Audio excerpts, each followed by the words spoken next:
Grinch, say hello. I'm a mindset coach, a life coach, a life on life's terms coach.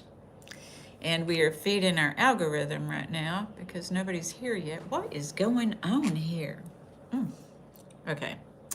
So today our topic is going to be, what does healthy love, what does healthy love feel like? We talked about on Monday about, does your happiness quit it, depend on someone else?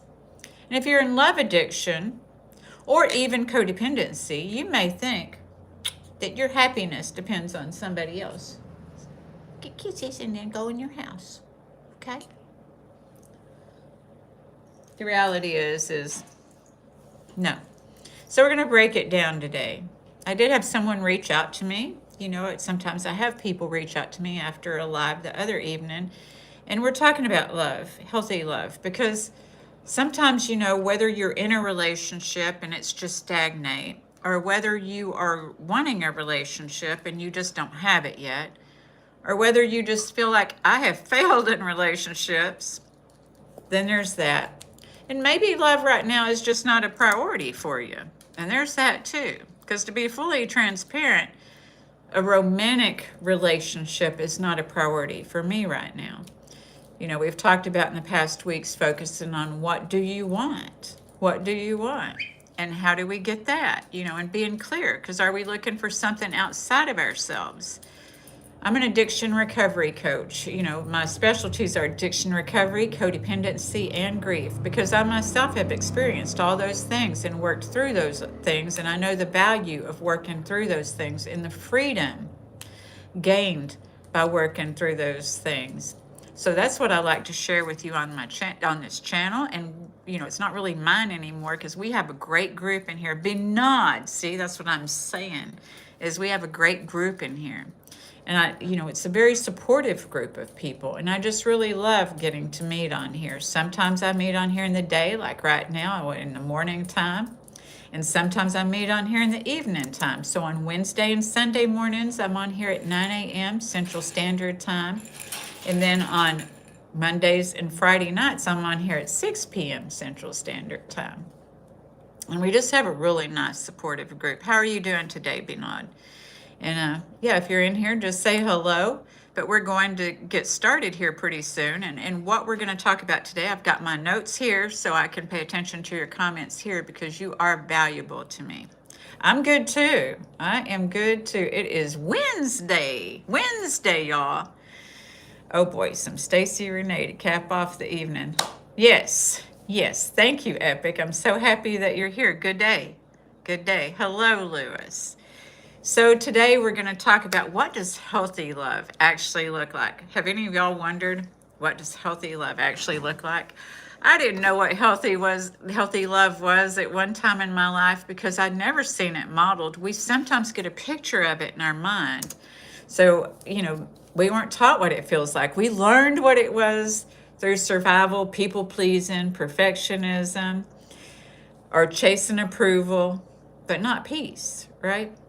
So in today's conversation, we'll explore the difference between attachment and connection, because we talked about on Monday night, you know, somebody mentioned there was some anxious attachment, and I've worked with people, and not a thing. Okay. Through fairy tales. Exactly, Louise. Exactly. That's what I'm talking about. So this is the thing. I'm glad you all are here because that's what we're going to talk about. Fairy tales. Good point. Women's toxic. Well, women and men can be toxic because the reality is no one was given a manual on healthy love. A lot of us saw models, or like you said. So, you know, today, you know, it sounds like something that should have come with an instruction manual, but it didn't. No one gave us an instruction manual, just like our parents. No one gave them a manual in parenting, and it didn't give us a manual in parenting, because each child is different and each person is different. And even in homes, you know, it's been said that each child experiences a different experience growing up.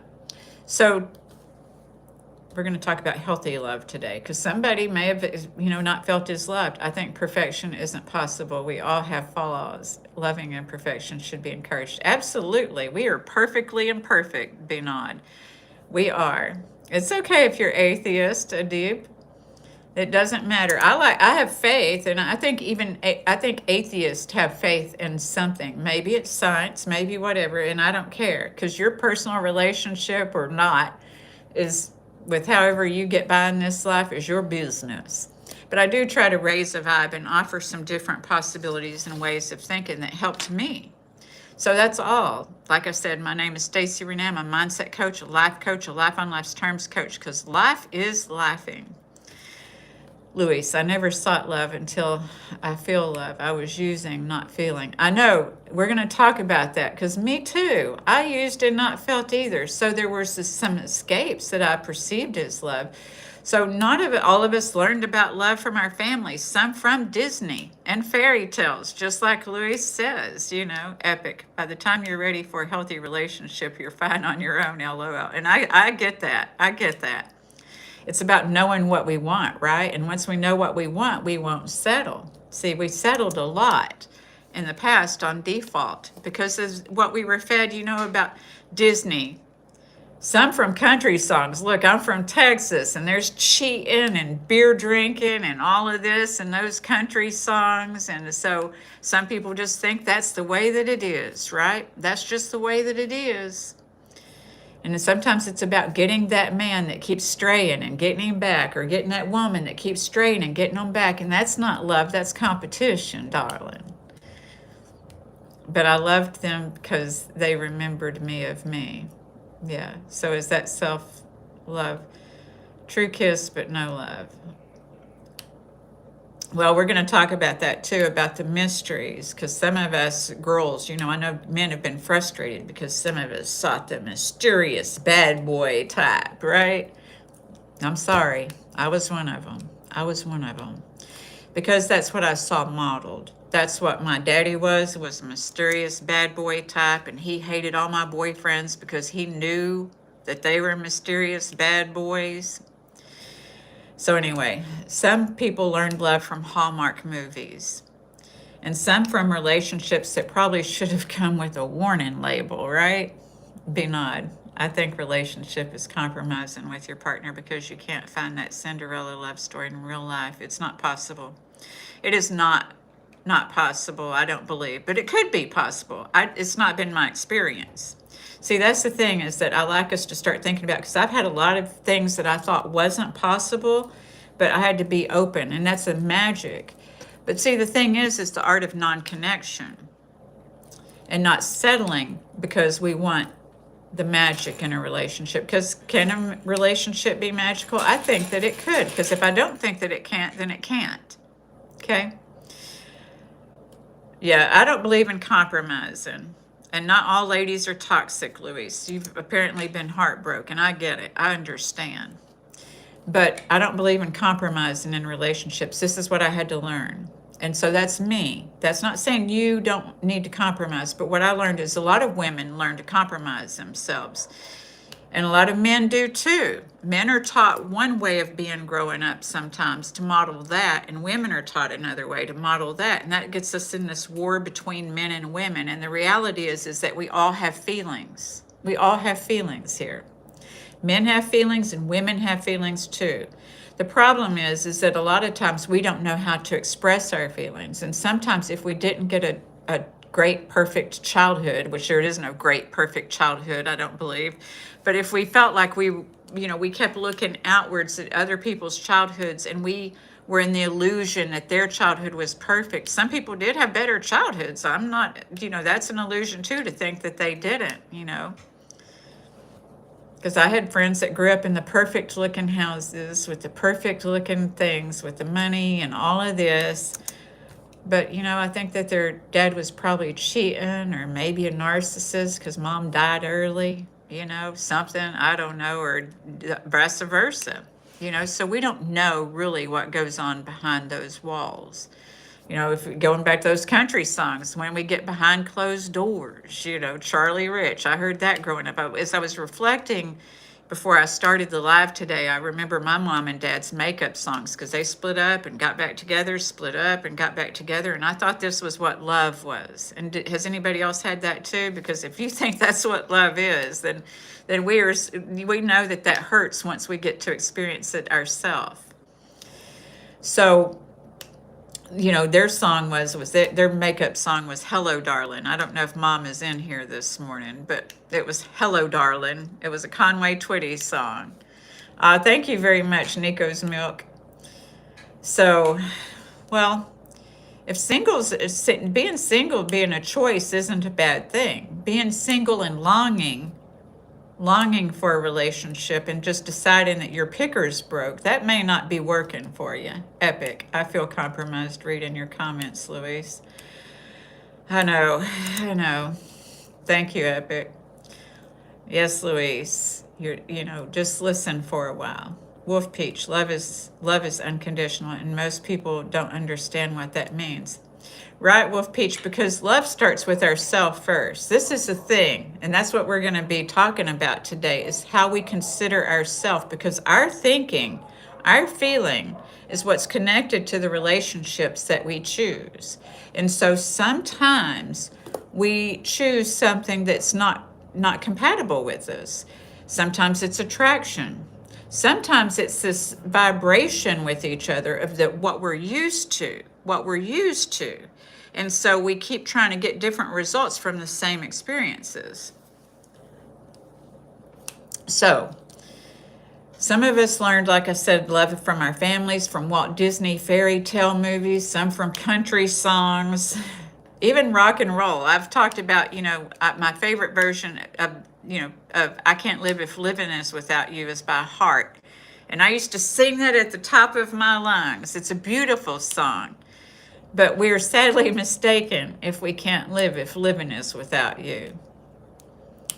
Binod, transactional love is expecting something in return for loving another. And yes, and a lot of people learn that as a learned behavior. It was a tit for a tat and a this for a that and all of this. And that's not love. That's transactional love. Just exactly what you're saying.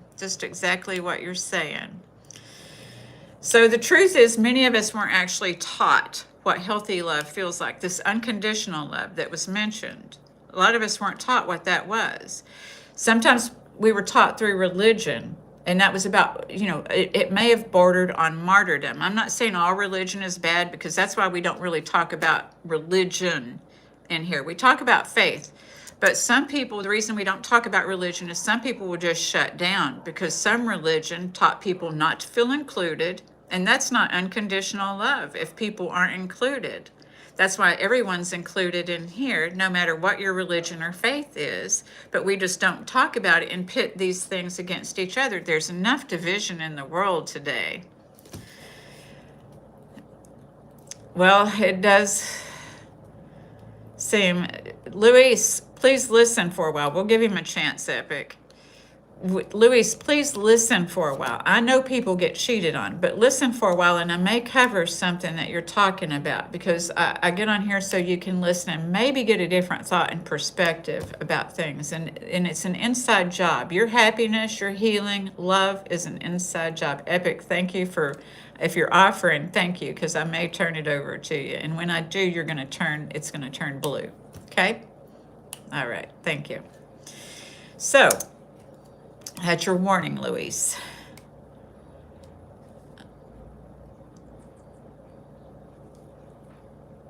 That's a lot of fear, Luis. Please listen for a while.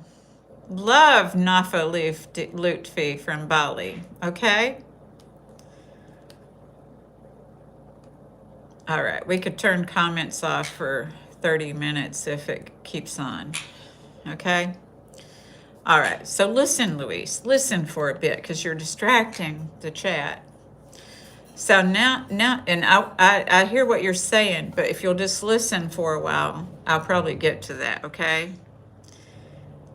So a lot of people are divorced. The truth is, many of us weren't taught what healthy love looks like. We were taught how to survive, how to earn approval, how to avoid conflict, how to be chosen. Sometimes people are controlling. And that's why people keep running away from them, because there's the thing in this world, this universal love about attraction and repulsion. So we're not all meant for each other. So if you're chasing somebody who's not meant for you, Rodolfo, it's good to see you this morning. So if you're chasing people who aren't meant for you, and I know I used to do that, so I get it. I get it. You can't make people love you. Another Bonnie Raitt song, right? I can't make you love me if you don't. Can't make your heart feel something that it won't. So some of us are chasing that, you know. So today we're going to explore what love actually feels like. I told you that my coach asked me, and I didn't know, you know, when my coach says, well, what do you want, Stacey? When I be coming to her heartbroken. Enchanted. Well, what does enchanted look like? So when I came to her heartbroken, oh, okay. When I Bernard, people who love transactionally are happy, sad because when they get their expected return, they're happy, and if they get nothing in return for their love, they're sad. Right. It's about their central nervous system. Geez, jaded, wasted. Thank you, darling. Thank you. I appreciate that. So exactly, and that's more of a codependent, Bernard. That's what we call a codependent relationship, and they don't know, because the thing is those are also the people who are overgiving.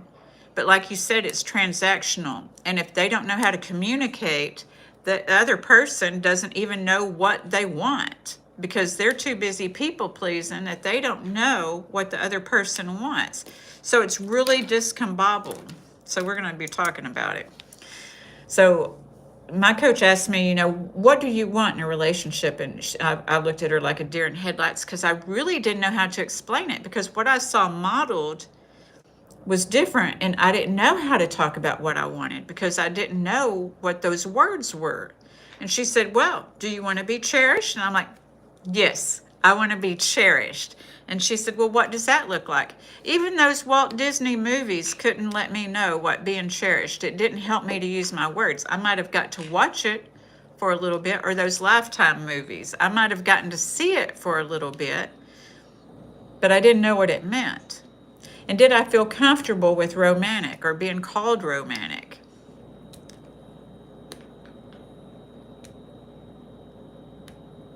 Thanks, Epic.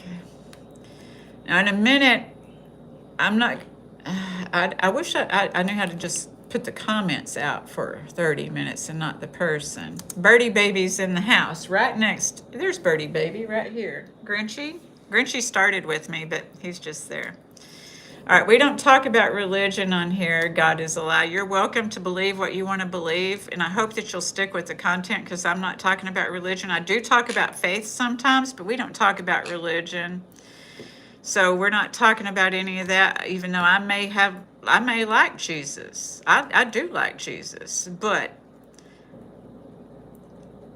well, they can mention that, and you can mention that it's a lie, but let's please don't get into wars, because we respect everybody's belief system here. You are entitled to your belief system, but we don't put anybody down up in here. We should love people expecting nothing in return. Then we don't get sad, since our mind made up expecting nothing in return. That's if we have a love for ourselves, though, too, right, Bernard? A lot of people think you give love out to receive it, just like you were saying, Goffman. Can you give an example of belief system that you cannot support? Well, there's a lot of things I don't support. The belief systems, or a lot of the belief systems that I've had to grow from, I don't support a lot of those that I grow from, but I do at the same time. So that's a really tricky question there. Thank you, Strength Badri. I appreciate that. G stated wasted. In UK airports have a faith room, mostly for Muslims to pray. That's very cool. That's very cool, Epic. All right, Epic. I'll let you. Don't put them out immediately, though. Just give them a minute. Sometimes you know how they are, Epic. Sometimes I tell them we don't talk about this, and some people come around and apologize. Have you seen that before? I'm going to make you moderator, but don't be mean to them. Okay.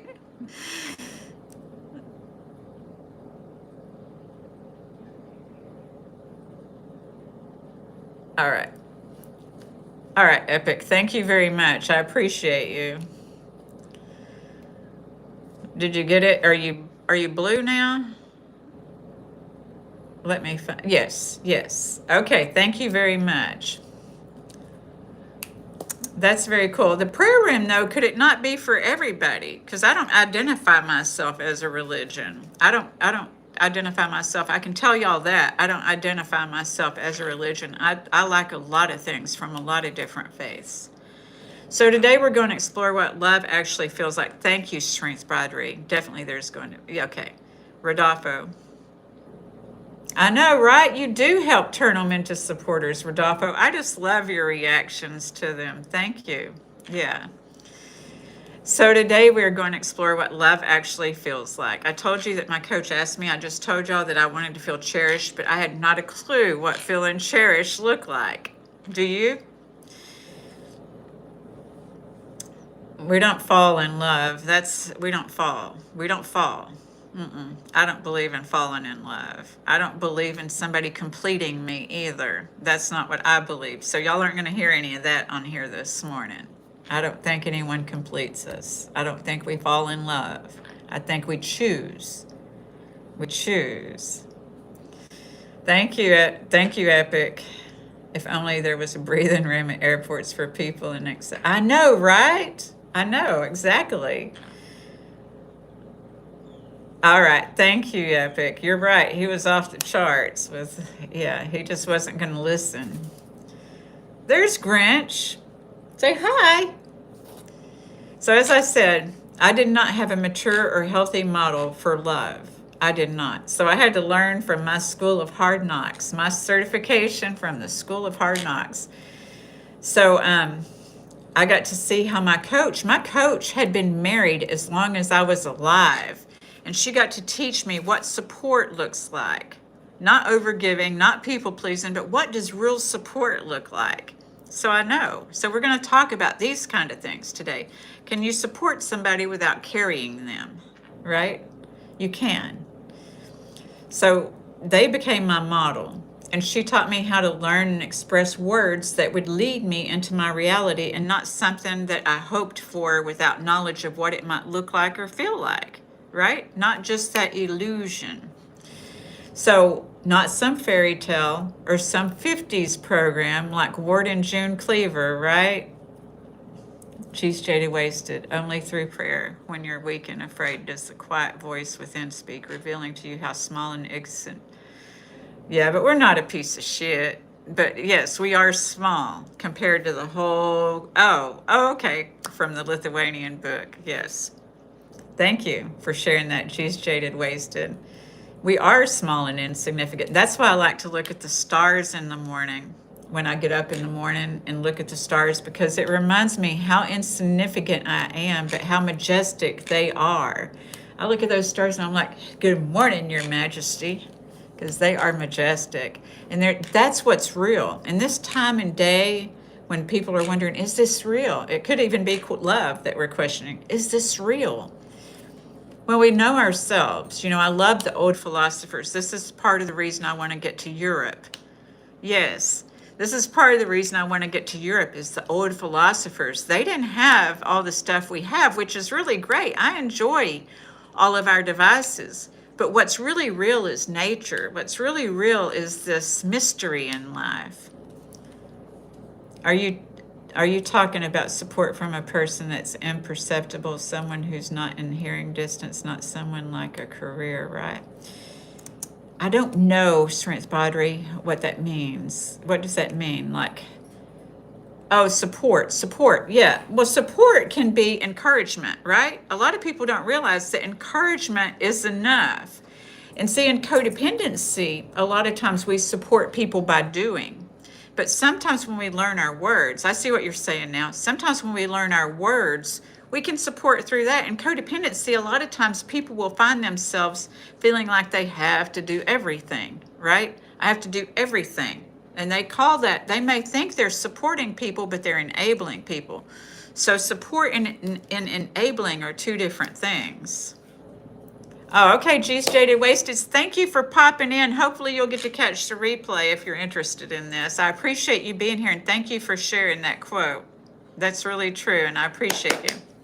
All right, you have a great day. God bless you too. So here we grow. Thank you. Here we grow.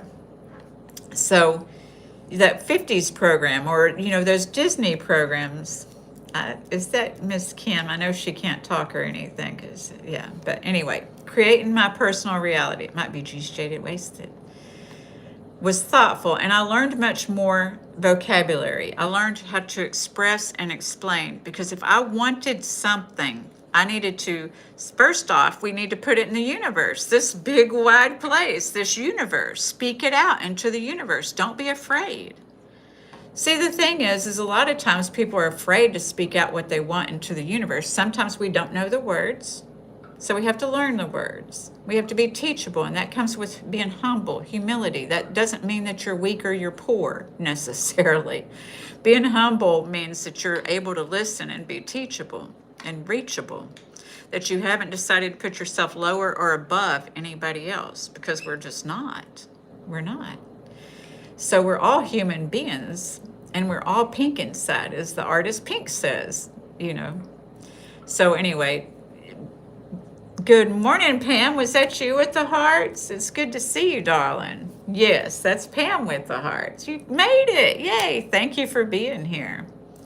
Y'all, if you don't follow Pam and you're on a health journey, follow Pam. You see her there in the blue. Epic's been moderating for me. He's been doing really good, because I didn't have a moderator and I had some crazy going on up in here. King of Suburbia, treating somebody equally is very dangerous. Well, it just depends on your context. I don't want to think that that's not what I'm walking around with my protective system on. If you think that it's dangerous, it's going to be dangerous. See, this is something that, no worries, Pam. This is something that I had to learn in cosmic reality when I was a teenager, because I had a boyfriend who he liked to smoke weed, and he had sometimes things in these little film containers. Yes, Epic's been doing great. He had this weed in little film containers. This was a long time ago, and he got in my car with that little film container, and I'm like, dude, if I get pulled over, I'm gonna get busted. He's like, Stacey, just drive the car. If you think you're gonna get busted, you're gonna get busted. Just drive and don't worry about it. And so sometimes we need to live our life like that. Just do this, as long as it's not illegal, immoral, and socially unacceptable, which his little film container was illegal, but back in those days, the 80s, y'all, in the 80s, the police just took it away from you. They didn't do too much with that small of amount. So, thank you, Epic. So, anyway, to the topic. So, I had to get curious about how things would look, and not expect, like Binod was saying, not expect someone to come in and make me feel whole, to complete me. See, if we have that could be a sign of codependency. If you just expect or think someone's going to come into your life because you're physically attracted to them, or they've got a nice smile, or they seem very nice, because we all show up as our perfect representatives in the beginning, because we're marrying back. We're marrying back the goodness that's in us all. But 3-6 months down the road, we all, like was said earlier, we all have flaws. We are human beings. Human beings are fallible. We all have flaws. Police like marijuana more than they love donuts. I like that. Yes, they could. My family owned a donut shop, darling. They used to come in there, and I used to think, because I was smoking weed back when I was a teenager, and I used to think that they couldn't smell that weed. I know they could smell that weed. I think the transaction is healthy, though. Hanging around and expecting something isn't great, but you should always bring something to the table in a relationship.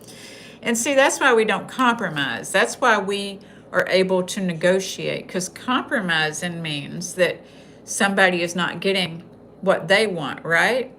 That means they're not, one person, usually in a compromise, somebody's feeling compromised. I mean, in the healthy sense of the word, but the reality is that compromising, when we talk and hear the news about compromising, when they've been in a compromising position, it's not good. So the more positive part is we can negotiate. That way I get what I want and you get what you want. But this comes with us being able to communicate and use our words. So, yeah. So, all right. Now you have donuts on the brain or a dolphin. I pass Max. Thank you. If you love this, please consider subscribing. I appreciate it. Thank y'all. I just love that we love and laugh up in here, and that yeah.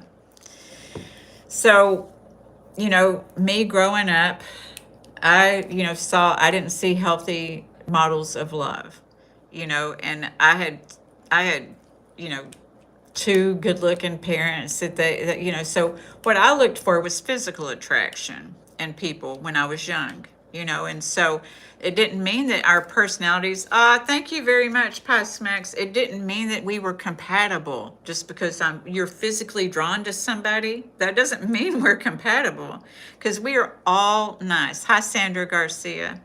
So we are all nice, right? And especially in the beginning of meeting people, and then people feel tricked in relationships because they really didn't listen. Sometimes that physical stuff, and we start hearing things, but sometimes maybe we feel like we're the exception to the rule.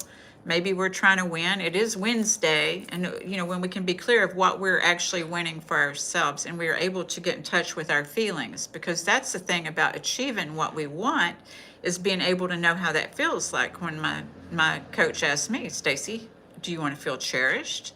Do you want to feel this? So it's about knowing what that feels like and comprehending that and starting to think about that, so that when something else comes along that's less than that, you won't compromise yourself, right? So I used to just be physically attracted to people, and maybe it was their looks or mysterious energy we talked about earlier, right? We talked about that mysterious energy. And so sometimes that mysterious energy meant that this person, in my instance, it meant that this person was emotionally unavailable. Because I watched this with mom and dad, and I watched this with my dad. I had that experience with my dad. So this was what was familiar. So a lot of us will try to win over what is familiar to prove to ourselves that we are lovable. And that's because your soul already knows you're lovable. You were born lovable. Just because somebody doesn't have the capacity to do that because of their training, their growing up, their model, doesn't mean that you're not lovable. And this is what I had to learn. This is what I had to learn, is that just because somebody didn't have the capacity to love me didn't mean I had to compromise myself. I used to compromise myself, but I quit compromising myself. I learned to negotiate. This is what I want. And if we can't do that, then if we can't come to a negotiation, then we are not compatible. And that doesn't mean that they're bad. It doesn't mean that I even have to label them emotionally unavailable, because maybe it was just me. But if it was, it doesn't mean that it's bad.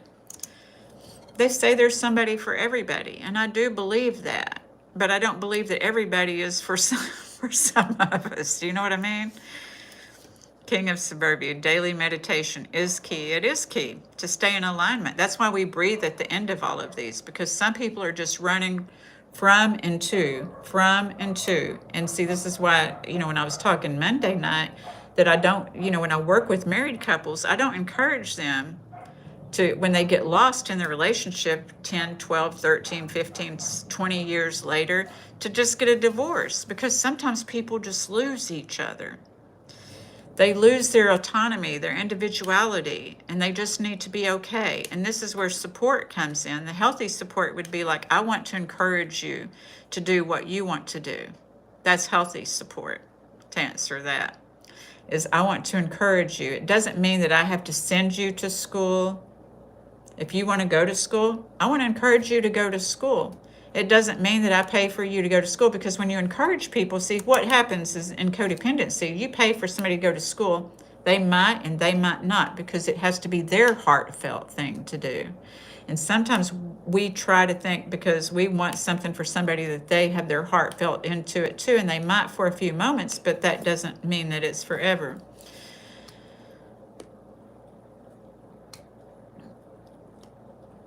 Well, that sounds like training, Lewis, so please listen. I don't know where you're living, and I'm not going to go against your culture, because it could be a cultural thing.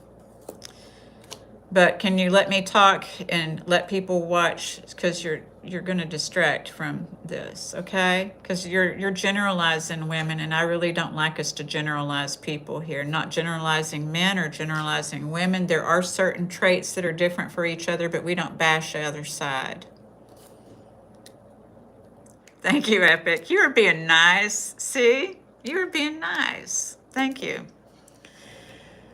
So, to get back on track, I know. Thank you. So, anyway, this is the thing. What I wanted and was looking for and heal, I had to, change okay. Looks are their mysterious energy, but it was not clarity about what I wanted. If I was just interested in somebody for their looks or mysterious energy, it wasn't about what I wanted. I wasn't focused on what I wanted. I was trying to capture a person because so because I was physically attracted, but that doesn't mean that we're compatible. So I needed to heal those things that I felt held me back, stuck in lack, and start realizing my possibilities that depend on me, and not, in realizing how much capacity I did have. I didn't realize how much capacity I had for creating my own life. And I suspect that, maybe somebody here doesn't have that capacity. They don't realize. See, if we're attracted to people who don't have the capacity, we don't realize our own capacity. And like somebody was saying, it needs to be mutual.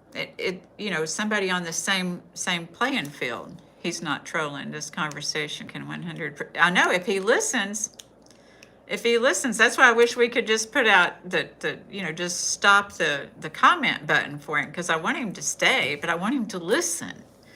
Thank you. Exactly. So, why did I create, when I look at my survival skills and why I created them and how they not only had hurt me, how they had not only hurt me, but they were, and why I created them. I had to figure out where and why I created these things. Why did I think that my survival skills were people pleasing, trying to prove that I was enough, trying to do that, all this stuff that we hear and so I had to learn that I have the capacity to love inside of me. I didn't need to look for love outside of me. The way other people treated me wasn't a sign of how love is. There's always that one partner who frequently hesitates during the wedding ceremony when the officiant asks them to commit to loving and cherishing their spouses in sickness and in health. Yeah, there is that. I think that they used to have obey in the thing, and I think they took the obey out because I was not okay with obey. So if when growing up you didn't see what a healthy love looked like, the odds are not for us. If you didn't see, the odds are not for us that we will, have that fairy tale romance, is all I'm saying. I've seen it before. I have seen people come from throwed off backgrounds and to find a partner who came from a healthy background who could help them understand, because they had boundaries with them. They let them know this isn't the way that we live here and love here, when they're trying to manipulate, when they're trying to be down on themselves. That's supportive. Sometimes boundaries are support. Boundaries are support. When I talked on Monday night, I talked about a couple that I worked with, and the man had to learn to set boundaries, to support, to encourage her to do the things herself, so that she would build that self-esteem on her own. She can't build self-esteem by giving all her trust and all her stuff to somebody else. Epics. Most of the times there's a chaser and chased. Healthy relationships are rarer than hen's teeth. I know, right? No, I used to be the chaser and the chased. I know. You're exactly right. That anxious and avoidant attachment. And I choose to think that we're drawn together for healing. That if we start the healing process, we will truly know what we want instead of trying to make somebody into what we want, right? It sounds like somebody here might be trying to make somebody into what they want, and you can't do that. You can't. Healthy love isn't about making somebody be somebody they're not, but sometimes these illusions, these fairy tales, these Disney stories, these country songs, I'm not talking about all country songs. I'm talking about the ones with cheating and drinking and all this and getting together and going, apart and then longing for that love and all of this. And they have that in the rock songs too, a little bit. Okay. If when growing up you didn't see what healthy love looked like, the odds are not for us. The survival skills we created were to help us feel this so-called unconditional love, like was mentioned earlier. These skills steered us more away from loving ourselves without the realization of what was happening, because a lot of these were created as children. See, when we were children, we learned how to play. And so we will play by what we see modeled, but it becomes ingrained and imprinted into us, right?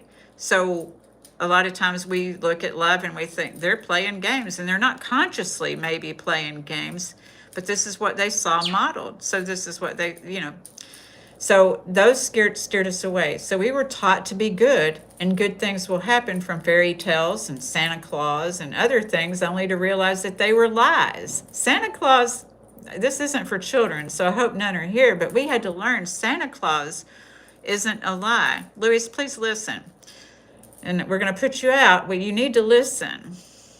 So listen. You're not even talking about what I'm talking about. You're not even in the same paragraph, darling. Okay. Thank you. So Santa Claus and those other things were lies.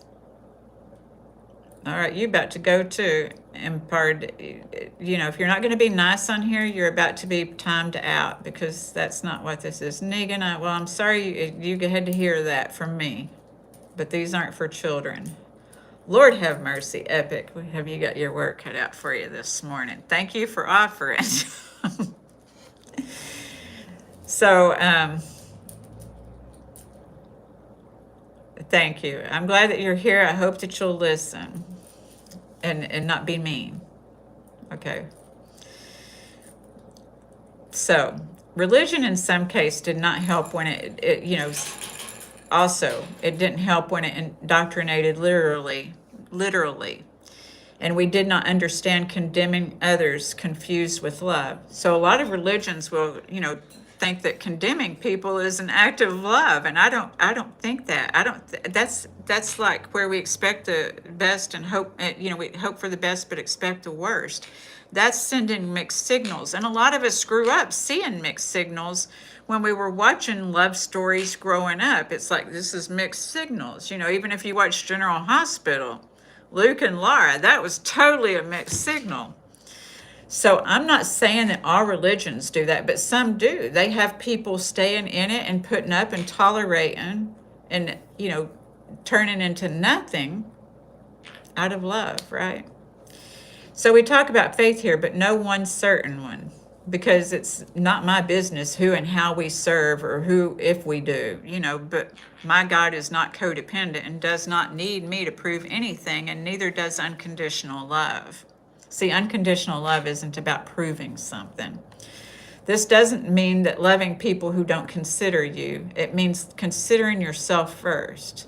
Because how can you know if you're compatible with somebody if you don't consider what your wants and needs and what you like, So when working with people, there are but only a few that when I suggest that they pray about it, and if it has to deal with themselves, there are some. So what I'm saying is, sometimes when I'm working with people, I suggest that they pray about it, in words, prayers, spells, whatever you do, because I don't know about y'all, but I'll be talking to myself sometimes, but I'm not just talking to myself. I'm talking to the universe. I'm putting this out there. Whatever we say, we're putting it out there. So if we're speaking negatively, that's not love either. And we can't always be positive sometimes. Sometimes it's fun to be a little thrown off, but to know that that's not who you are, So, some have told me when I suggest praying about these things, they're like, oh, I was taught not to pray for myself. And I'm like, really?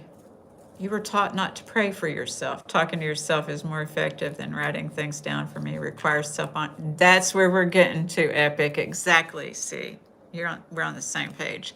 That's exactly where we're getting to, because I'm getting there. I wrote this, in advanced technique. Exactly. So sometimes some people better be happy that I pray for myself and I pray for others, but people better be happy because I know that I'd be a hot mess if I didn't pray, you know.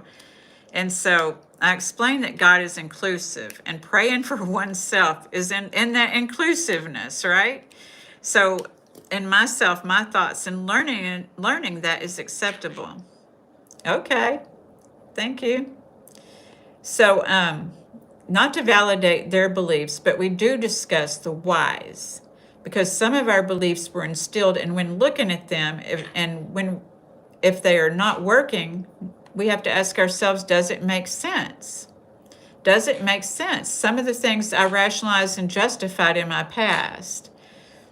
Marjorie, thankfully, I was told to pray with details and it helped to be clear. Absolutely. Absolutely. Yeah, I think you can't pray for yourself. You're a part of everything here, you know. So I'm so grateful for my coaches, but I can see there's that idea. Yes, I was surprised that how many people, I mean, it wasn't everybody, most people didn't, but there were a few that would be like, oh, I was taught not to pray for myself. I'd be like, really? Why? So I'm grateful for my coaches questioning my rationalizations and justifications that were not serving me. Because I had some rationalizations and justifications that just didn't serve me. And it called for my getting honest with myself, Epic. It called for me getting honest with myself and with someone and not trying to appear like I have it all together. I asked the other day, how free do you want to be? And that involves our getting honest with ourselves, Epic. I think a great way to get good at it's arguing with yourself to see which angle makes more sense when the dust settled. Yeah. And it's, how free do you want to be? Because sometimes that arguing, if you're arguing with other people about what is this and what is that, it's like, how free do you want to be?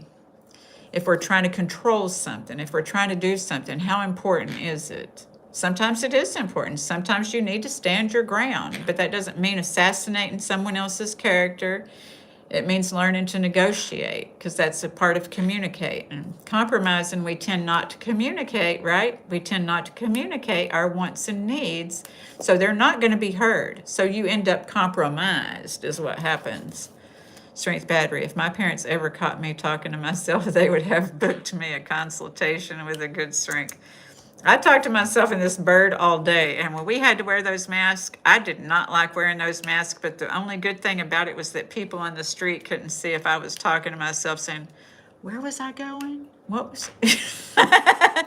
Because sometimes I would be like looking at a tree or something pretty and then be like, oh, So anyway, that's funny. Monsieur, it depends, strength battery. It can be talking inside your head too, right? Vocalizing it helps me a lot, though. I lose track. I know, right? I like to talk to, it's communication. So, yeah, our communication with ourselves is an extension of when we communicate with others.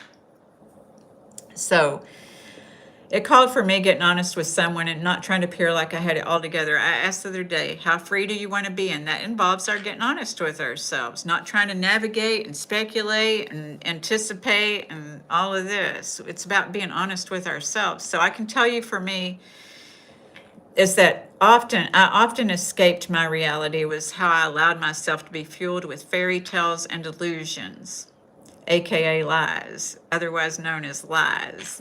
I used alcohol or drugs, or you can use food trying to escape. How are we trying to escape? Even shopping, I'll look and feel better with this. So how are we trying to escape? Because that's how I escaped my reality, was how I allowed myself to be fueled with fairy tales and illusions, because I would have a fairy tale and illusion going on. Sometimes you're shopping and you're like, okay, I can shop because this is going to come in on this day, or I can do this because this is going to come in on this day. So we start manipulating things. So if we're trying to manipulate some things so that we can escape, we might have a problem.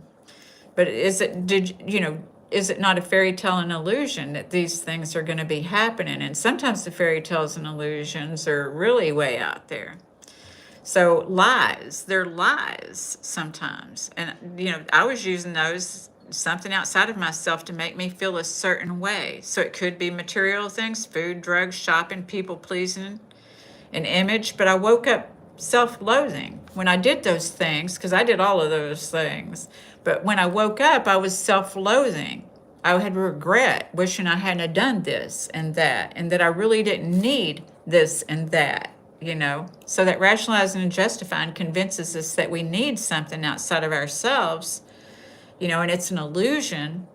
It's an illusion that we need that outside of ourselves. That's at rationalization and justification. So we can pretty much consider many times rationalization and justification as lead into self-sabotage, because when I woke up in the morning, I would be self-loathing, or even later that day, self-loathing, wishing I hadn't, that regret. So, and with the consequences of those things that I did, lingering in the regrets of my mind, only wishing for a recess. You know, we want a recess in our mind. No, I wish for a recess because I would be self-loathing, hating over and over, because looking for something, oftentimes it's that love, that nurturing, disguised as comfort and food, disguised as peace and drugs, or disguised as spirit in alcohol, or disguised in material wealth and things. You have everything inside of you that you need. So knowing what you're compatible with, even if it's what's outside of you. So that's getting honest with ourselves, is how we break those illusions. So I was self-loathing, and all those things outside of myself was self-seeking, but drew me farther away from myself and soul, right? So it was stuff that ended up buried on my soul. So when I talk about getting honest and healing, and I'm talking about ourselves, cells, and soul, because whether you know it or not, it's all affected. It all gets affected, because your thoughts and your feelings release hormones, release chemicals and things that they all go down here, your truth chakra. Sometimes we don't even know our own truth with them illusions. And they go on down into your heart chakra. Then they go down into your ego, that survival. And then it goes into your relationships. And that's why sometimes we have survival skills in relationships. And then it keeps us from being grounded and divinely surrounded, because we start closing ourselves off out of shame. Strength battery. Epic drugs or tools. You can lose a hand to an angle grinder, though. Yeah. Exactly right. Self-sabotaging. All those things that we'll pick up outside of ourselves can be self-sabotaging. We need to be present, and that does come with the breath, and that's why we do the breathing, because it calms the central nervous system. It helps to heal those cells that I talk about, your cells in your body, because when you can get in the present, you're not trying to catastrophize, you're not trying to rationalize or justify, you're just being yourself, and yourself is good enough, yourself is worthy, yourself is love. That's where unconditional love needs to start, is knowing that I'm perfectly imperfect. I am human, and I'm learning. King of Suburbia. I'm a shot caller, and they try to assassinate my character. I've always been humble, and it gets tiresome. Well, it's good to be humble. That's teachable and reachable, right? Shalajaran. Amen. Thank you, sister. Pray for my family. I do. I pray for your family. Rodolfo. This stuff is hard for me. I have Taurus moon and Taurus rising. I don't know how to put it exactly. You think you're a little bit stubborn, the bull? Are you a little bit stubborn, Rodolfo? I'm a Leo, so it's like I'm a lion. I'll be roaring. If we time out everyone, there'll be no viewership. This is a tricky business. I know, and some do come around though, right, Epic? Some come around, right, Rodolfo? Rodolfo is really good at like being gentle with them. Yeah, very stubborn. Yeah, sometimes we can ignore him, but Luis wasn't letting us ignore him. No, he was not. So when we can't find our fairy tales and are living in illusion, we must remember that happiness and healing are an inside job, and abstinence will draw us closer. So this is one of the things, we don't talk about religions in general, but this is why some of the different faiths I do like, because sometimes when for like that when people do the Catholics, decide to do the giving up something for Lent, and then we're going to get into the Buddhist here too. This is why I say I like them all. Sometimes, people think, you don't like religion? I'm like, I like them all. I usually start off as a troll. If I'm accepted, it's a go for me. Aw, thanks, Rodolfo. Thank you. So healing and happiness will draw us, and abstinence will draw us closer. See, I had to abstain. If I wouldn't have abstained from the drugs, the alcohol, the shopping, which sometimes it wasn't by choice. The shopping, I ended up bankrupt, so it's like, okay, I'm going to have consequences. So from those butt whoopings, I learned that, I can do it now or I can do it later, but, I can do it the easy way or I can do it the hard way. Strength battery. When emotional needs like love and belonging are absent, the brain experiences the isolation as physical pain, leading us to seek solace in habits that temporarily replicate feelings of reward. That's the illusion, right? Exactly. Thank you, Strength battery. That's exactly right. So this is where also I like the faith of Buddhism, because Buddhists are not into material things. I'm not saying I'm Buddhist. Obviously, I am a medium. I like to say that I'm a mediumist. I'm not a minimalist. I'm not a maximalist, I don't think, but you could consider me a mediumist. And even right now, this is my best friends and my things combined together here. So, yeah. So we're not getting all into that, but it's about just pondering these things. You're a mediumist too, Pam. So, epic Easter philosophy yielded the best social results, though very little bickering. I know, right? Yeah. Eastern. Yes, you're right. Right.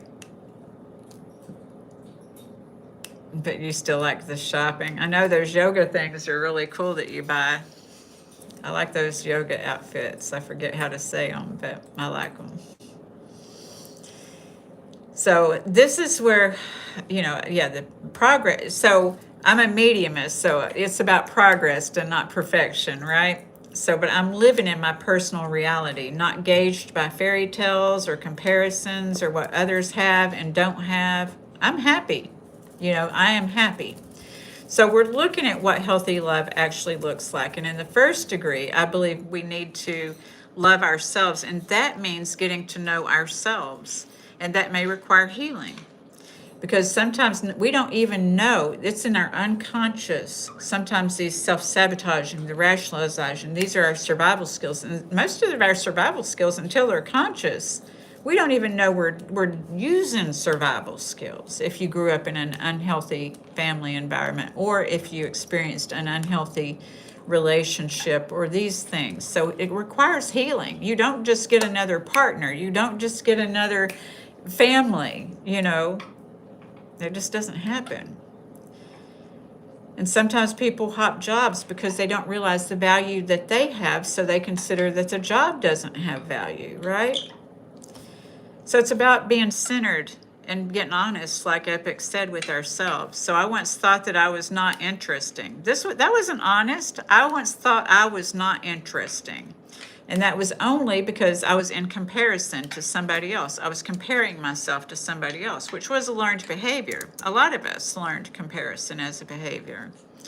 So when I realized that in comparison, I didn't feel that way, that I didn't feel like I was interesting. I was interesting. So that was not the truth. I suspect at least someone here has also felt that way too, that you might have felt not interesting, but you are interesting. What I had to learn is that because somebody else is interesting doesn't mean that I'm not interesting. See, I used to live in a limited headspace, right? And that was a learned behavior, that limited headspace. If we're living a limited and lack life, it's a limited and lack headspace. And it was probably a learned behavior. Because whatever faith you believe in is that we have everything, so that's everything is not limited. not to be confused with a medium. Medium is literally translates to spiritualism, right? I think so too, Strength Battery. I think so, that a mediumist literally translates to spiritualism. I like it. I'm going to take it. So thank you. So now we're going to get into what does healthy love actually feel like. People often confuse peace and healthy love with boredom because chaos may feel more familiar if this is what they're used to. Because a lot of people are drawn to what feels familiar, not necessarily what is healthy. So, we can talk about safety versus excitement. And I talked about that, is that we will go to what's more familiar, and we may think that's exciting, but what it is the central nervous system who hasn't learned to regulate. So we're not going to have a regular relationship that we always long for if we haven't learned how to regulate and how to get inside of ourself and our cells and our soul. Because that regulation does affect healthy love, yes. That regulation does affect your self, cells, and soul. But if your central nervous system is running on high speed and you don't even know it because those survival skills, see, that's where we start having to learn to get honest with ourselves. Because if things aren't working out for us, it's not that this spiritual being or this source or somebody doesn't want things to work out for you. That's our own psyche lying to us. So then we look at attachment versus connection. And so an attachment is, it's like you're looking for something outside of yourself to make you feel whole or to complete you. And there's nothing outside of yourself that's going to make you feel whole and complete you. Compatibility is connection.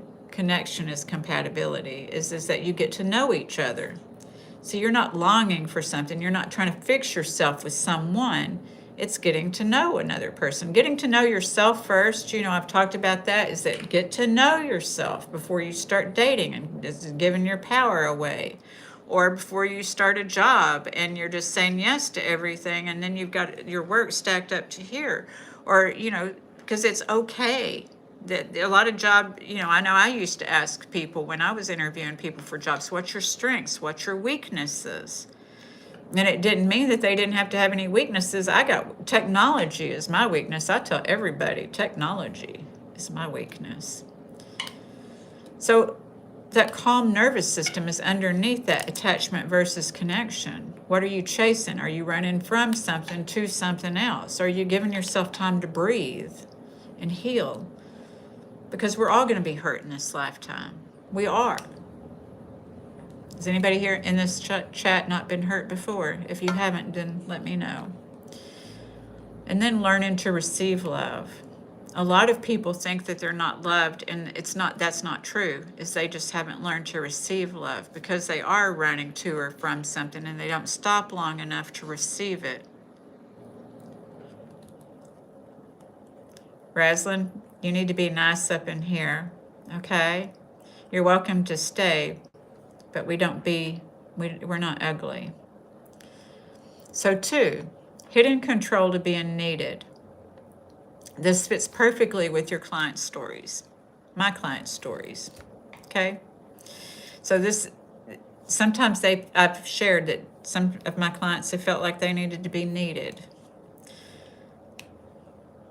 So why do I need people to need me? Do people feel like they got to get in relationships and be needed? See, this is people pleasing. People may not realize I've been people pleasing.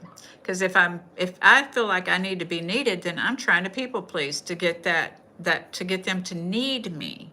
Because if they need me, maybe they won't abandon me, right? So we need to heal that fear of abandonment. So why do I overhelp? Asking these questions. Why do I overhelp? Because sometimes people neglect themselves in overhelping. Why do I feel guilty resting? That's your central nervous system amped up, because when you rest, your central nervous system's looking for what can I do, because your whole programming in life may have been like, I have to do something to earn love, right? Why do I feel valuable only when I'm fixing someone? Asking yourself these questions. Some people I used to feel that way in my codependency. I only felt valuable if I was fixing somebody, because that was my programming growing up. So here we come down to supporting. Strength Battery, are you still here? Did you ask me about supporting? So are you supporting or saving? This can be your partners, this can be your coworkers, this can be your children, grown children is what I'm talking about. Or even, so, healthy support. What healthy support is encouragement. Being like, I know that you can do this. You're great at this. And, reminding people what they can do and what skills and tools that they have rather than taken away from them because you need to be needed. Right? We don't want to take away from people because we need to be needed. That's enabling. Our Stacey is wisdomous. Thank you. Thank you, Strength Battery. We're going to keep covering this kind of topic. Thank you. I appreciate that. That is encouraging. Bud Lightning. Good afternoon. It's good to meet you too, Bug Lightning. Majuro Pam. Raising the discussion was actually about ring in the middle of minimalist versus overbuying. Yeah.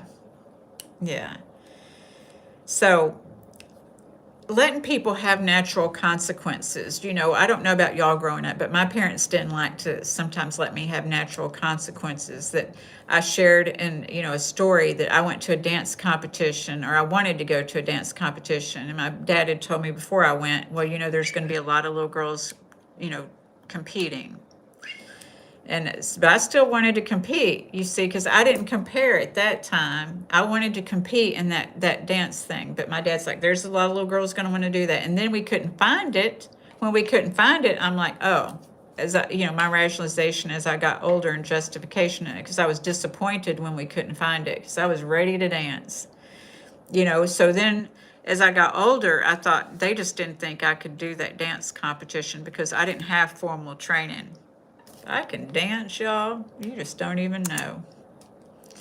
So, I didn't get that opportunity. So I put it in my head that they didn't believe in me was why that didn't happen. My dad would slap me up over the dumbest stuff, thought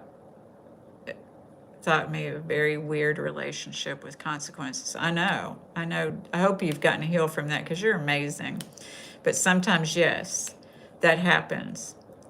And in reverse, it happens. I had a man last night tell me that his son said, why do you always have to be weird? And it's like kids will say these things to adults. And I don't think the son really meant it in a bad way. But see, when we have pain upon pain upon pain, it can come off as bad because we want our kids to be happy. We want our kids to be as proud of us as we are of them. But we aren't always in control of that. And we are fallible. And sometimes our kids don't realize that till ways down the road that parents are fallible. Epic. If he had have hit me for the right reasons, it would have been a good lessons. I know. And see, he probably learned that from his dad. This is that transgenerational trauma. And it's a transference of anger. It's a transference of frustration. And that was his anger and his frustration. That wasn't even about you, but what that taught you was that, whatever you made up about it, because as children, we use our imagination. So we'll make up a story about it. Yeah. Strength Battery. I don't know that means, it sounds like you think that none of us deserve some of these things sometimes. That kind of sounds like that. So I may be reading that wrong. King of Suburbia. I got nationwide public approval from my kinfolk gang member for rapper. All right, well, that's good. Okay, King to Bag. Hey, King to Bag, how are you this morning? So, we need to let adults become adults. When we have adult children and we're catering, we're talking about what healthy love really looks like. So thank you for being here. That's the golden rule, Battery, level 1 philosophy. King to Bag. You're good. Good. So letting adults become adults. King Sub. So letting adults become adults. See, that's enabling too, because sometimes people have grown children and they're running crazy, not even living their own life. We want to raise my children, get grown, they get grown, and then now I get to live my life, because I've learned a whole lot about myself in times of raising my children even. And I've gotten to learn what I do want, because I didn't know what I wanted when I was raising kids, because I didn't really have time to think about that raising kids. And I was codependent for a period of time, but I did learn how to get out of the codependency while I was raising kids, and it helped my children not to be so codependent. So I can tell you my daughter is not codependent. But so it helped me, but now I'm in this part of my life, and I'm not trying to, thankfully my daughter not being codependent, and her not, she does not need me. My daughter does not, and I'm okay with that. I don't need her to need me. So we may even live in another country, and I'm going to be okay with that. And I think she's going to be okay with that, because she knows that Mama's going to do what Mama wants to do. Mama's raised kids. I'm done. Now I need to do what I can do before I can't do it. Thank you, King to Bag. So why boundaries feel so wrong? A lot of times when I'm working with people, they're like, oh, I don't know about boundaries, because they just weren't taught, and like when things don't feel familiar, we'll just think that there's something wrong with them, and so, well, why does guilt show up when we want to have boundaries? There's loving boundaries. A lot of times, if you grew up in a house where there was a lot of chaos and drama, boundaries may look like a fight or a brawl. Growing up in Texas, that's the way. First thought for me for boundaries is oh, I don't like conflict and confrontation, because conflict and confrontation used to look dangerous to me. Not all conflict is bad. That's how we grow. Confrontation, there can be healthy, and it's not necessarily, we get to pick our battles, as they say, learning what battles we need to attend to and what battles we don't, and having a choice.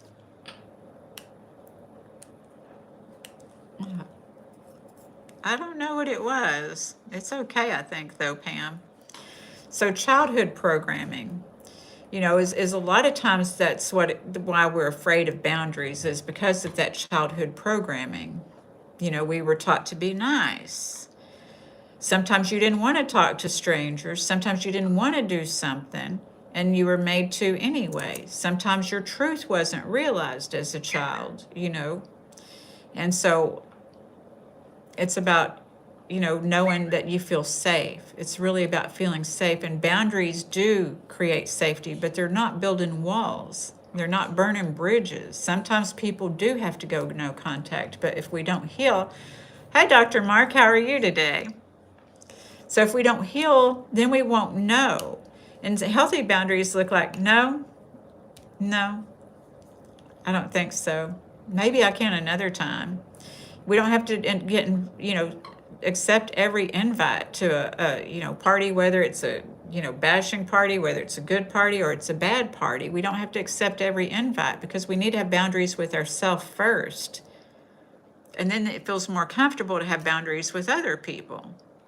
Because if I tell myself, like I told y'all, and I'm saying it again, is somebody invited me to a party Friday, and I'm like, oh, I have a commitment. I actually have a client before I come on here Friday, and when I have a commitment, I can't go to the party. I don't care if it is the going away party and I'm not going to see that person again. We're not that close. They're not my best friends. So it's like, no, all my friends are going, but I'm like, no, I can't. I have an engagement. So I have to have those boundaries with myself, because it's about what do you want? And I really do feel, connected with y'all too. So the fear parents is that when their kids don't learn from their life lessons, it would lead to parental estrangement when they grow up. And yeah, it might. My daughter sometimes doesn't talk to me. Sometimes she does. And, you got to be okay with that, because she's a grown up. It's not all about me. She doesn't owe me anything because I was her parent. I don't believe that. A lot of people, some cultures think that, and it's all our individual belief systems, right? So nobody's wrong. I'm not saying that they're not, but I don't depend on my daughter. My daughter is not going to take care of me when I get to be an old lady. She already told me that. She set that boundary with me a long time ago. She's like, I am not taking care of you as an old lady. So my best friend will take care of me when I'm an old lady. I don't feel like she owes me anything. She's a grown woman. And I no longer owe anything either. I'm not riddled with guilt. I wasn't a perfect parent, but I'm not riddled with guilt because I'm a human being. You know, she probably won't have her own kids, so that's not going to work for me to say, wait till you have your own kids. Because she's already told me, Mom, I don't think I'm going to have kids. I'm like, okay. Thank you, King to Bag. So, because it's her life. It's her life.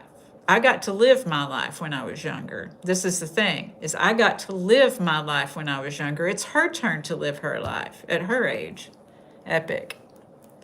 Yeah, Baudry, parents need to understand that the lessons they learned are personal. I wasn't a violent kid, so hitting me didn't serve me.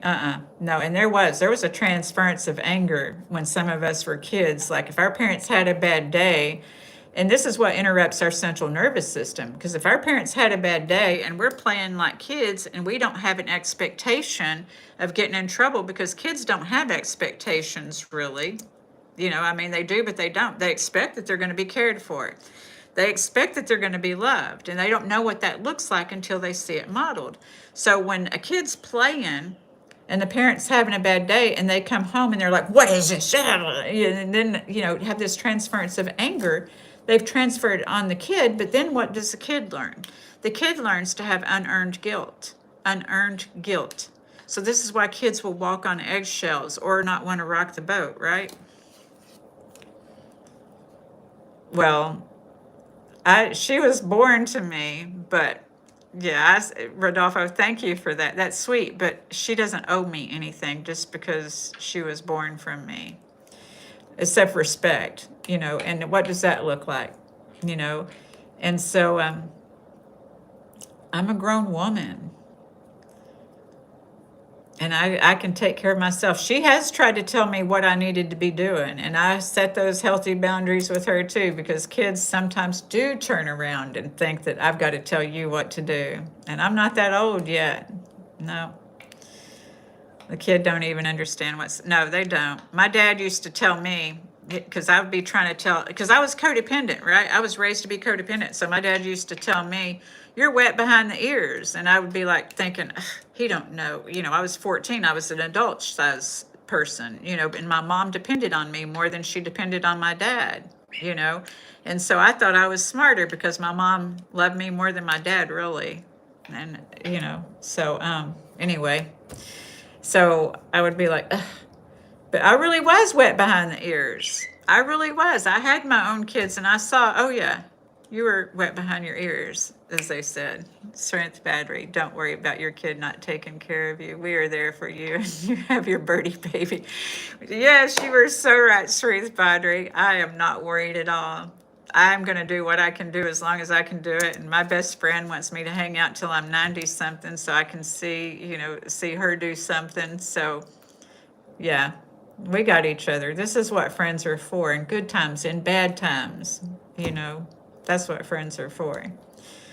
So sometimes people depend in codependency on one person to make everything happen for them. But you are so right, Strength Padres. When we got friends, we got it. We are abundant. We have everything.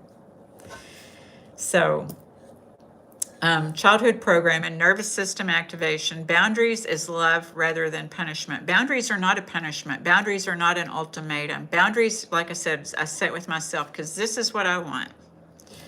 You know, if somebody just wants to talk to me and not with me, then probably I have a boundary with them. I will see them when I have time, when I just want to sit and have somebody talk to me and not be considered, because there are people who just want to talk to you and not consider you as part of a relationship.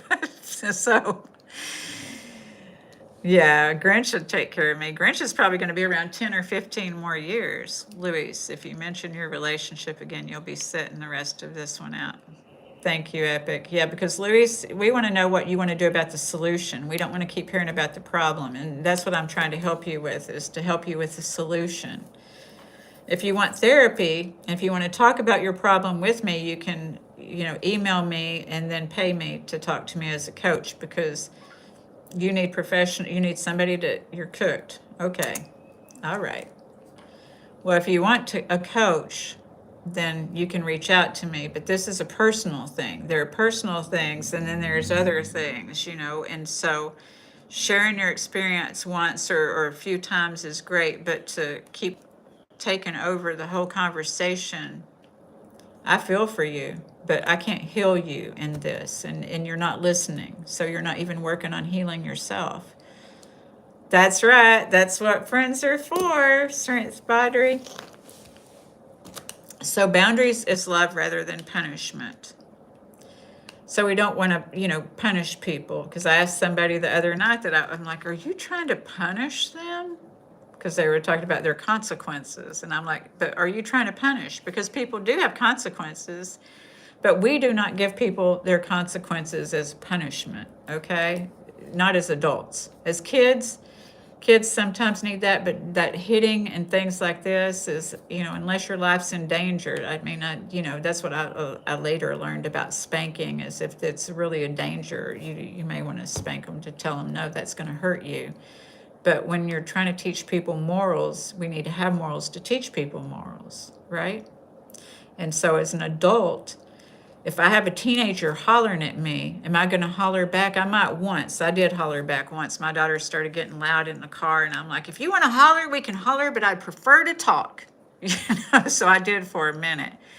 But as an adult, it's my job not to hurt a child. But a lot of our parents just did what their parents did. So it's not that they intentionally try to hurt somebody.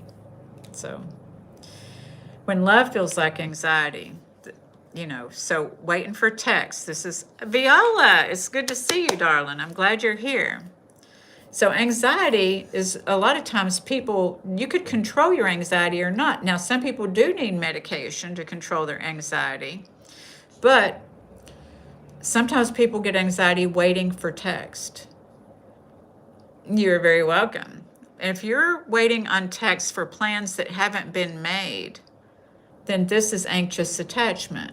Because if you've made plans with somebody, it's normal to be saying, okay, when are they going to be here? When are we doing this or whatever? But I'm talking about the kind of text where you haven't made plans with somebody, or good night, Strength Bodry. I appreciate you being here. We'll join your session today night because it's the next day in the morning around 2 a.m. Oh, you need to get some rest. Get you some blessed and regenerated rest, Strength Bodry. I appreciate you being here. Thank you so much. All right, you have some pleasant dreams. Aussie. Yes. Hello, Shadow Minion. So waiting for text, that's anxious attachment, right? Overthinking can make people anxious.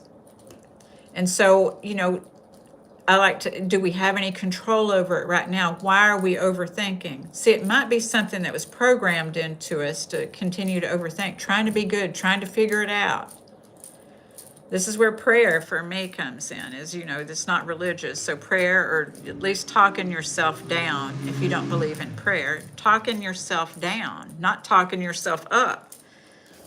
Hypervigilance, that causes some anxiety too, is when you think you got to be right and you think things got to be your way. And that fear of abandonment, that causes anxiety also, So addressing your fear of abandonment instead of trying to manipulate somebody else to address your fear of abandonment. We don't consciously say, I need you to address my fear of abandonment by making sure that I feel seen and heard by you. Wouldn't that be nice if we knew how to say that? But most of us don't know how to say that. It would be okay if you did say that to somebody, but most of us don't know how. So why is anxiety, anxiety is not intuition. Some people think their anxiety and expectations are intuition, and knowing that that's not true. Getting honest again with yourself, that's not true. I'm back. Oh, your Wi-Fi glitched. I know, girl. I didn't get to do my TikTok yesterday because I'm my own gardener around here, and it's hot. It's hot. And so I had to get up in a tree yesterday because I'm having I've got this long saw, and I'm up there trying to cut these bougainvilleas because they're growing right over my internet wires, and I'm afraid they're going to come down on my internet wires and cause my internet not to work. So I'm going to do that today after a while too, is probably, or at least tomorrow. It's a 3-day job to cut those bougainvilleas because they're pretty, but I don't want them getting in my wires. All right. So who are you without taking care of everyone? If you're one of these people that have been put upon, that are taking care of everyone, you're overwhelmed, overworked, and over everything. Oh, I will. Thank you. Thank you. Then, yeah. So, what if no one needed you today? Would you be okay? Would you be okay if no one needed you today? Spiky Booger says, guys, I know I feel, somebody said not to talk about Jesus, but I feel sorry for Jesus when I'm out there cutting them bougainvilleas down, because you're exactly right. They can cut you up. And I'm kind of late today to cut them, so I might do it in the morning, because what happens is when they cut you up, guess what? Blood. And then guess what? Mosquitoes and these things called tabanos. I was down all weekend long last weekend because these tabano bites, and they're kind of like horseflies and bees mixed together, So when they bite you, there's this big red knot that comes up on you. You know the tabanos? A big red bump comes up on you, and I have an allergic reaction to it. And I got 5 tabano bites last weekend. And I was just sitting out in in a meeting outside when I got those bites. I wasn't even doing anything. I didn't even have blood drawn or nothing. But yeah, they bit me, and I was down all weekend long. My throat was sore. I had an allergic reaction. Anyway, when we're not taking care of anyone, a lot of people build their identity around being a caretaker, helping, that they're the go-to person. Well, what if no one needed you today? Would you lose it? And who would you be if no one needed you today? Do you think that you would be non-existent or nothing?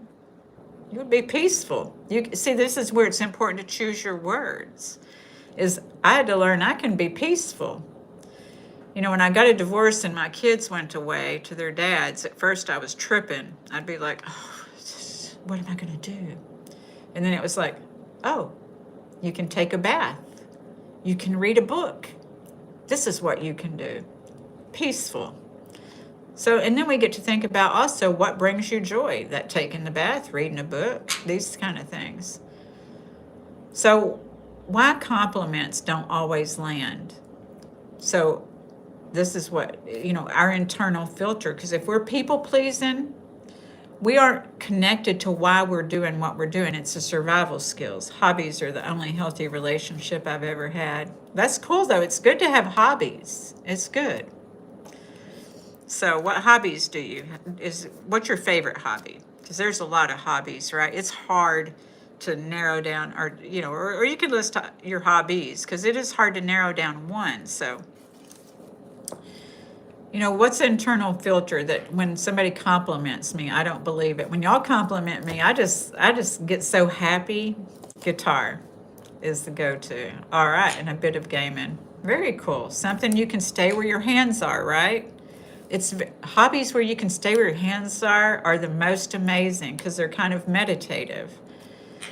So, self-worth. If we don't feel worthy when somebody compliments us, then we're not going to believe it. Because if we don't believe in ourselves, good morning, Dead Mike. How are you today?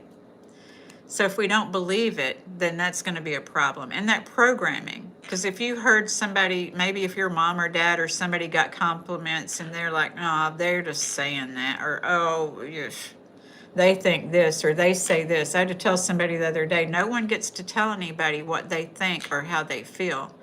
I don't get to tell anybody how they think or what they feel. Nobody gets to tell anybody, and nobody gets to tell me how I think or how I feel. This is the thing, is a lot of times people are talking about how people think and feel. And when you're talking about how somebody else thinks and feels, you're not focusing on how you think and feel. Because if you were focusing on how you would think and feel, you would know that there's so much data coming into your mind that it's hard to keep up with your own thoughts, let alone try to get in somebody else's head. I had to learn that, because I used to think I knew how people thought and felt. I thought that was intuition. That's not intuition. That's me not being healed, and that's me projecting.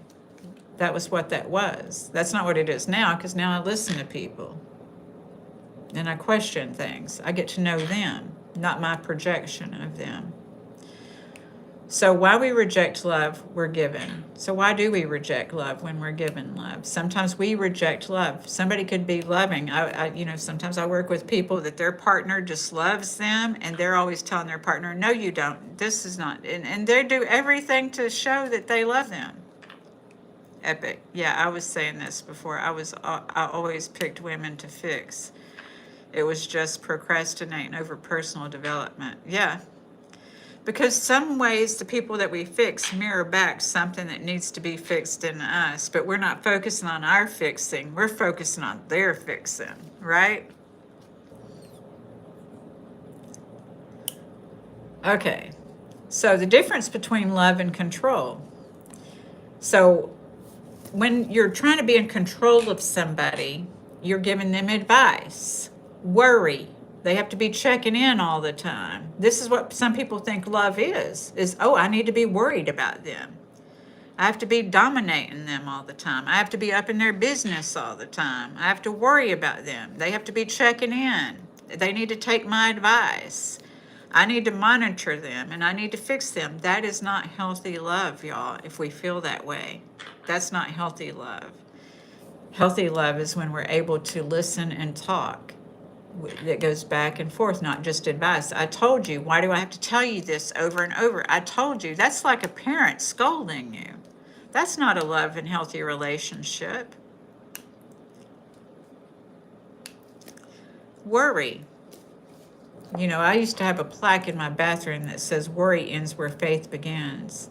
Is when we trust people. There was a tragedy in my family, and both my son and my daughter were affected. And it was scary when my daughter started going out again after that, because she had to heal. She had some physical therapy, occupational therapy, mental therapy. She had to do some healing. And then when she wanted to go out with her friends again, I'm like, and she's like, Mom, don't worry, you did a good job. She had to remind me that I did a good job raising her. So she was fine. She was going to be okay. That's where trust comes in. And that helps us to understand that we have self-trust, is that I did the best that I could, And so that's learning to trust. We have to learn to trust others, sometimes to trust ourselves. We got to trust ourselves in order to trust others. It's a two-way street, not a one-way, if you want mutual and healthy. So why does peace feel uncomfortable? So many people self-sabotage. They sabotage the calm because chaos is familiar. Sometimes people think that chaos is what keeps them alive. They don't say chaos keeps me alive, but if things get calm, they're expecting the other shoe to fall. So sometimes they even make the shoe fall. Sometimes they take the dang shoe off and throw it themselves. So this has to deal with neural pathways, is that when things get calm, sometimes you get anxious. If you grew up seeing the other shoe falling all the time and you're trying to prepare to catch that shoe before it falls, then that's anticipating and strategizing. And so your nervous system may be always doing that. And so your central nervous system is related with your autonomic nervous system, and your autonomic nervous system is automatic. So without you thinking you're doing it, you're automatically waiting for something to happen. And so when it doesn't happen, it's even more scary, right? So that's your nervous system. Understanding your nervous system. Most of us didn't learn to have a relationship with our nervous system. Do not collect $200. I know, right? Louis did not learn. He did not. He doesn't want to listen. He does not. He wants to keep talking about that girl. He can't heal if he's talking about it all the time, can he? I mean, especially if he's not going to listen. I couldn't heal when kept talking about stuff. I had to learn to listen and be quiet and be still and to breathe. So, emotional addiction. Sometimes people have an emotional addiction to things that have them competing for love, to have them doing that. They don't realize they're competing for love, but they feel more alive when they're competing, as they want to win. But yet they're unhappy. They're never going to have that happiness, right? So, freedom isn't getting what you want. It's not always getting what you want. Freedom is not, because sometimes even when you go buy that new car, you're going to have some payments. So that may or may not be freedom. So what is freedom to you? That might be freedom to somebody. Hi, Mr. Summonbeard. I know, but you know, hopefully you'll be able to catch up with the recap. There's going to be a closing. I'll do a closing statement, kind of recapping. And you're still in time to breathe with us, and we'll be breathing here before too long. All right. So freedom is letting people choose. Letting people choose. So what if they make a mistake? We all make mistakes. We're not in charge of anybody except our children. If they're under 18, you're in charge of them. But if they're over 18, you're not in charge unless you've got some kind of legal guardianship. Letting yourself choose, you know, so let yourself choose what you want. Don't depend on a poll for you to be able to make a decision about what you want. One time I went to Starbucks with one of my girlfriends and I was like, what are you going to get? And she's like, I got to call my sister and see what I get. She didn't even, it's like, oh, okay. So she couldn't look at the menu and see what she liked. So another one is not needing certainty, because the reality is that we live in an uncertain world. You're never going to have 100% certainty in everything all the time. You're not. So acceptance. So living aligned with your values. You know, what are your values? A lot of people don't realize what their values are. There's trying to put restrictions on other people to make them feel comfortable. But no, what are your values? And then you'll know what you're compatible with when you know what your values are. Now this is those hard things to order at Starbucks too. Hello, Namar from Croatia. Thank you. You're welcome for being here.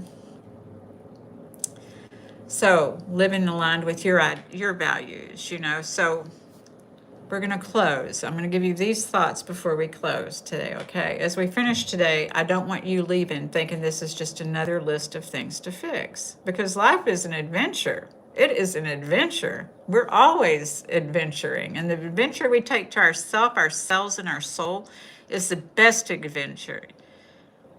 Yes, it's almost time to breathe. Your daughter made some modifications. Oh, okay, good. So I want you to leave today with curiosity. Maybe healthy love isn't something that we have to chase. Maybe it's something that we begin recognizing. What if we start recognizing who is for me and who's not? And that not everybody has to be, and not nobody has to be. That we get to explore. Maybe love isn't supposed to feel like walking on eggshells. I don't think so.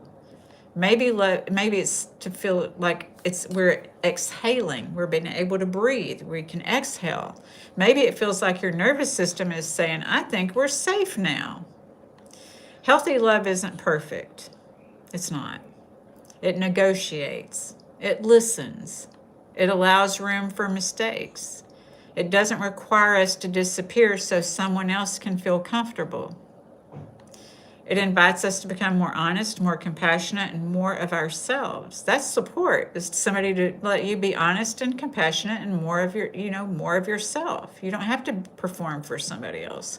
So before we start trying to define healthy love in another person, let's spend a few moments experiencing what it feels like within yourself, within ourselves.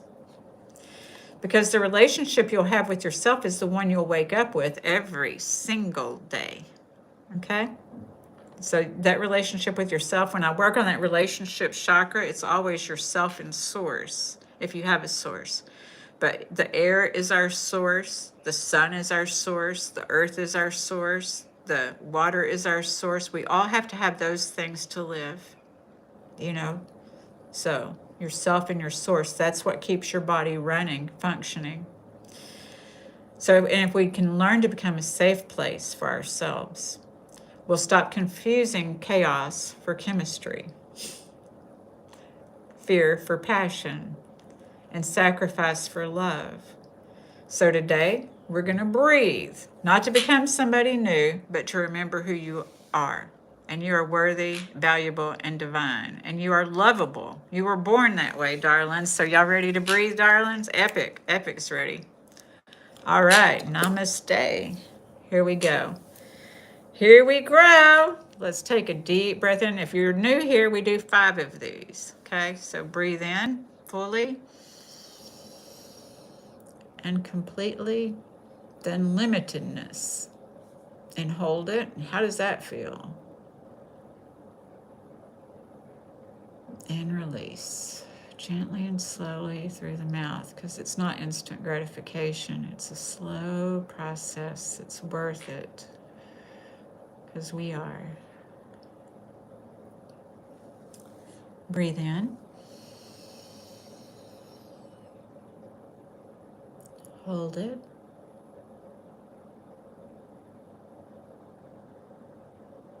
And release.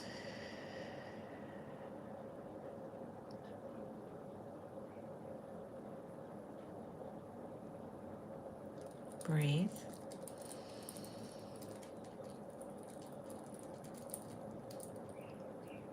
Hold it.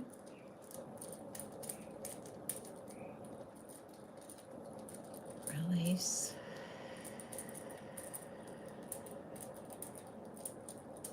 Just 2 more. Breathe in.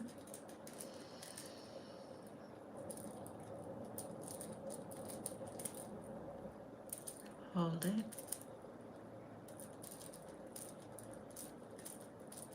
Release.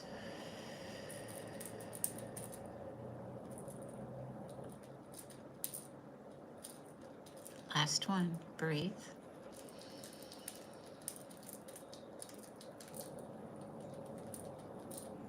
Hold it.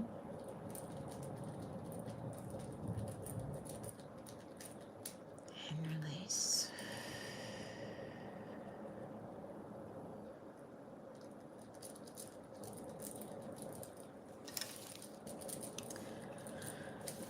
All right, how do y'all feel?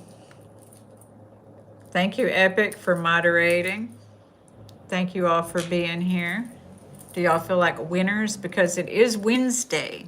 You know, if you look that up, that's what the god, you know, that was from the Celtic times, and the god Odin regenerated. Yes. Yes.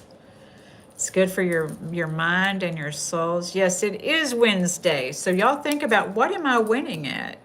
Because you are. I guarantee it. You're winning at something. And it's always just progress, process, and practice and development. Thank you so much, Epic. Thank you so much for moderating. Everybody give Epic a hand for moderating.